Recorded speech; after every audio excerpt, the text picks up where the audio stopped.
Munchkins, welcome back to the channel. My name is Ocean, your very own English master teacher and बच्चा party आज हम करने वाले हैं The Midnight Visitor का one shot. So all I'm gonna demand from you guys is 20 minutes maximum. बस मुझे आप अपने 20 minutes दे दीजिए and I promise you by the end of these 20 minutes you are gonna be thorough with this chapter. जहां आपके पास इस chapter की ना ही सिर्फ डिटेल्ड समरी होगी बल्कि आप इसके थीम को भी अच्छे से समझ पाएंगे so that once you sit in your exam and have to attempt any question given from this chapter आप उसे बहुत confidently attempt कर पाए. तो अगर आपको भी वो confidence gain करना है तो प्लीज इस वीडियो को एंड तक जरूर देखिएगा एंड सबसे पहले इस वीडियो को लाइक कर दीजिए एंड चैनल को सब्सक्राइब कर दीजिए सो दैट आपके पास ऐसी अमेजिंग वीडियोस के रिमाइंडर्स आते रहे. चलिए नाउ फिर without any further ado let's discuss the flow of this session. तो भाई आज के सेशन में हम क्या करने वाले हैं, लाइक आई टोल्ड यू, सबसे पहले हम मिडनाइट विजिटर की एक बहुत ही डिटेल्ड समरी पढ़ेंगे, उसे अच्छे से समझेंगे. देन उसके बाद we are gonna move on to the theme of this lesson. So in case if you are asked any theme related value based questions तो आप उसको भी अपने एग्जाम में बहुत इजीली आंसर कर पाए. Now guys, before we just dive into the session, I want to discuss something with you guys. Vedantu has come up with MVSAT. Now what is MVSAT beta? It is an offline scholarship exam जहाँ पे अगर आप इस exam को लिखते हो तो guaranteed आपको कुछ ना कुछ scholarship मिलेगी and this scholarship is can go up to 100%. So if you are one of those students जो 8th, 9th, 10th, 11th, 12th में है, अपनी नॉर्मल स्टडीज कोर्सेज की अच्छे से ट्यूशंस कोचिंग्स ढूंढ रहे हो या फिर आप जेई नीट की तैयारी कर रहे हो या किसी ओलंपियाड की प्रिपरेशन कर रहे हो तो बच्चा this can be of great help to you because आपको वेदांतु की बहुत ही क्वालिटी एजुकेशन बहुत ही चीपर रेट्स पे मिल सकती है because of the scholarship. And I do not need to mention कि वेदांतु के रिजल्ट्स कितने अमेजिंग रहे हैं हर जगह पे. सो बच्चा these are some of the cities जहां पे ये एग्जाम होने वाला है. ऑफलाइन ही होगा, ये आपका स्कॉलरशिप एग्जाम ऑनलाइन नहीं होगा, ठीक है. You can just take a note of them.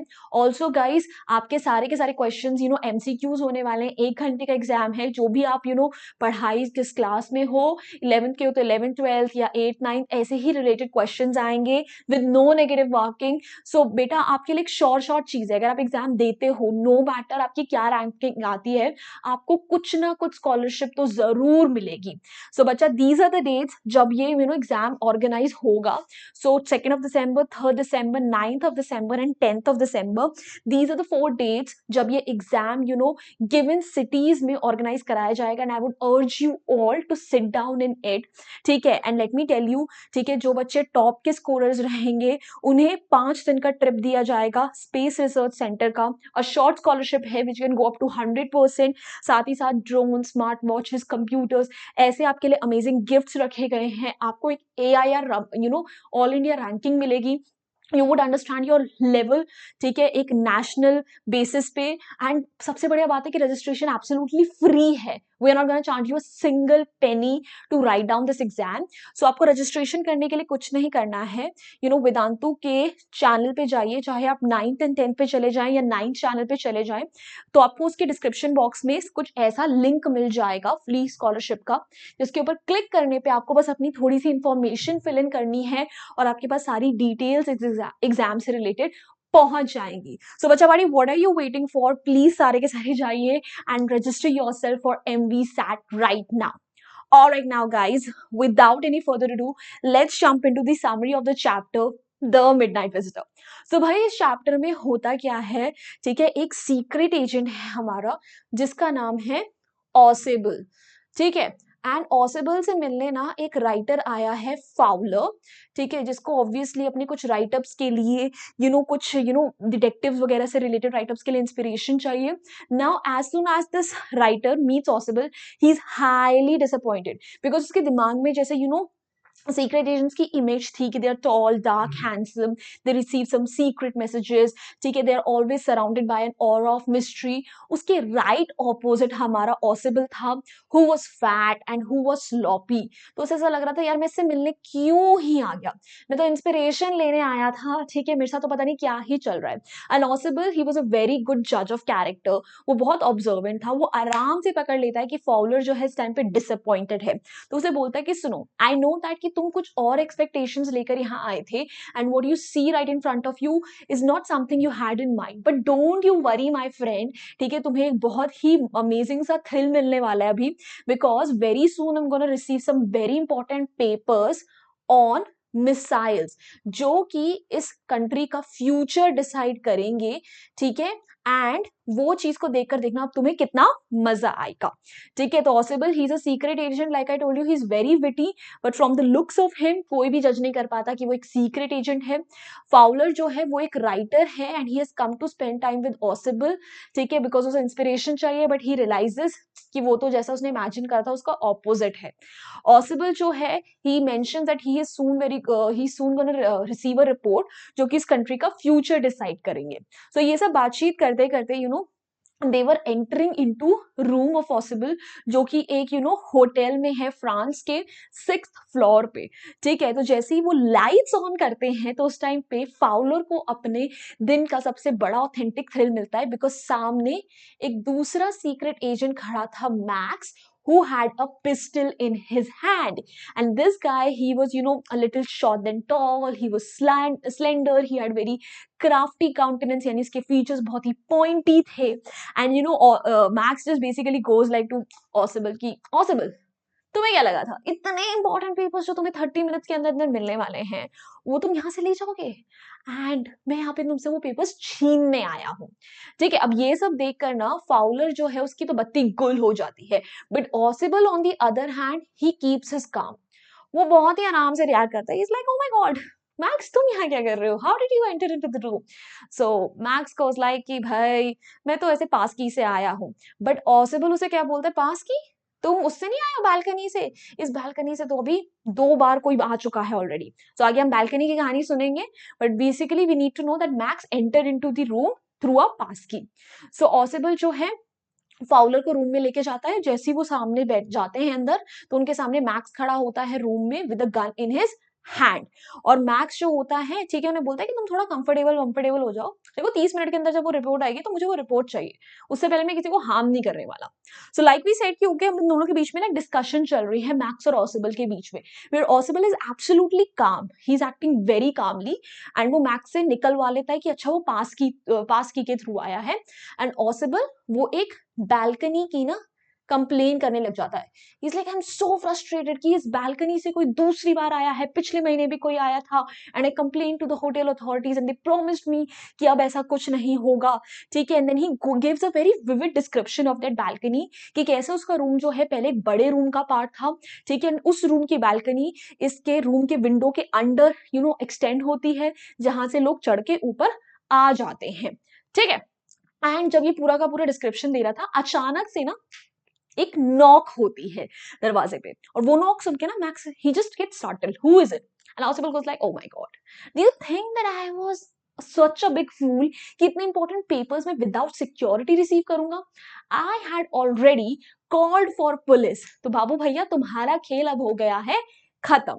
सो भाई ऑसिबल जो है कि उसके लिए ये बात जो थी बहुत ही नहीं थी, पुरानी थी, because he is a detective, he is a secret agent, वो ऐसी चीजें अपनी आई गई जिंदगी में देखता रहता था। And he begins with a story about a balcony, ठीक है, जिसमें से एक लड़का पहले भी आ चुका है, and he is very frustrated with it, और उस टाइम पे एकदम से एक नॉक होती है, and ऑसिबल says that it was the police. अब ये सुनकर मैक्स को बहुत ज्यादा गुस्सा आ जाता है, ही बिकम्स वेरी एंग्री बिकॉज अब उसका प्लान तो खराब होने वाला है, एंड ही थ्रेटन्स ऑसिबल कि तुम जाओ पुलिस को रफा दफा करो, until then I will be waiting in outside in the balcony, और अगर तुमने थोड़ी सी भी होशियारी दिखाने की कोशिश करी then let me tell you मैं सबको यहाँ पर मार डालूंगा, ठीक है। तो मैक्स जो होता है वो उसके एकदम से ना खिड़की से बाहर कूद जाता है, and as soon as Ausable opens the door, it was Henry who had come with a bottle of champagne for him. So police को बेसिकली बुलाया ही नहीं गया था in the first place. So Max बोलता है he would be sitting in the balcony, और वो एकदम से कूद जाता है विंडो से, and as soon as he jumps out of the window एक बहुत स्क्रीम सुनाई देती है, और जब डोर खुलता है तो वहां पर एक वेटर होता है जो कि ऑर्डर लेकर आया था, जो कि ऑसिबल ने पहले ही दे दिया था। अब इस टाइम पे जब हेनरी चला जाता है तो Fowler who was sitting in the corner very scared, he he's like, अरे मैक्स तो हमारा बाहर वेट कर रहा है, पुलिस तो है ही नहीं, what are we gonna do, he's gonna kill us now. And Osable is like, buddy, just chill. कि बाहर कोई बालकनी हो तब तो बालकनी में वेट करेगा ना. सो बेसिकली ओसेबल ने अपने प्रेजेंस ऑफ माइंड को यूज करके एक झूठी कहानी बालकनी की बताई, जिसके सच मानकर मैक्स जैसे ही विंडो से बाहर कूदा, वो किसी बालकनी में नहीं बल्कि वो 6th फ्लोर से डायरेक्टली कूद गया था. So he was dead by then. And this is how Ossible, without even lifting his finger, without using any violence, अपने सिर्फ प्रेजेंस ऑफ माइंड की वजह से अपनी और फाउलर दोनों की ही जान बचा लेता है. सो फाउलर जो है नाउ ही आस्क कि बालकनी में जो भाई वेट कर रहा है मैक्स, उसका क्या होगा. तो ऑसिबल सेज कि भाई कोई पर्सन आने नहीं वाला, because there is no balcony to begin with. तो इस तरीके से ऑसिबल जो है मैक्स को आउटविट यानी बेवकूफ बना देता है और खुद को भी और फाउलर को सेव कर लेता है. सो भाई that was a very very interesting story, ठीक है. But now let's discuss the theme of this lesson as well. So theme क्या है, सबसे बड़ा पहला थीम है that knowledge is a more effective weapon than others things. ठीक है, कि अगर आपके पास नॉलेज है, अगर आपके पास दिमाग है ना, तो वो फिजिकल स्ट्रेंथ से कहीं ना कहीं थोड़ा सुपीरियर है. Like in the case of ऑसिबल, जहां उसने बस अपनी ब्रिलियंस और अपनी प्रेजेंस ऑफ माइंड को यूज करके, ठीक है, एक बहुत ही फॉल्स स्टोरी क्रिएट करी जो कि इतनी ज्यादा बिलीवेबल थी कि उसने मैक्स, जिसके हाथ में एक पिस्टल थी, उससे छुटकारा पा लिया. अगर ऑसिबल उस टाइम पे अपना काम लूज कर देता, अपनी प्रेजेंस ऑफ माइंड को यूज नहीं करता, सो मैक्स ऑब्वियसली वो पेपर भी छीन के ले जा सकता, एंड हु कैन से कि वो उन दोनों को मारता. ऑलराइट, सो इस तरीके से बोलते हैं ना कि अक्ल बड़ी की भैंस, उसमें अक्ल ज्यादा बड़ी होती है. So you should always rely on your wit more than on your physical strength. All right, guys, so that's it. This was the entire chapter and I hope you enjoyed this one shot. I think 20 minute से पहले ही हो गया हमारा काम. And let me tell you बच्चा party कि हमारे ऐसे अमेजिंग अमेजिंग सेशंस के लिए, पीडीएफ्स के लिए, बीटीएस के लिए, this is a Telegram channel जिसका लिंक आपको डिस्क्रिप्शन बॉक्स में मिल जाएगा. So please join a community over there as well. And this is my Instagram handle. Feel free to ping me over here as well for any study और non study related doubts. And let me tell you कि English का एक additional shorts channel भी है, where every week I put up shorts to help you with the grammar, vocabulary. On top of it, वहां पे अब हम हर week ऐसे शॉर्ट्स भी डालते हैं जो सिर्फ 60 seconds के अंदर अंदर आपके चैप्टर्स और पोम्स को कवर कर रहे हैं. So what are you waiting for? Check out that channel as well. The link is again in the description box. And if you enjoyed this video, hit the like button, share it with your friends, and subscribe to the channel if you haven't done yet. Hasta la vista, guys. फिर मिलेंगे पढ़ते पढ़ते.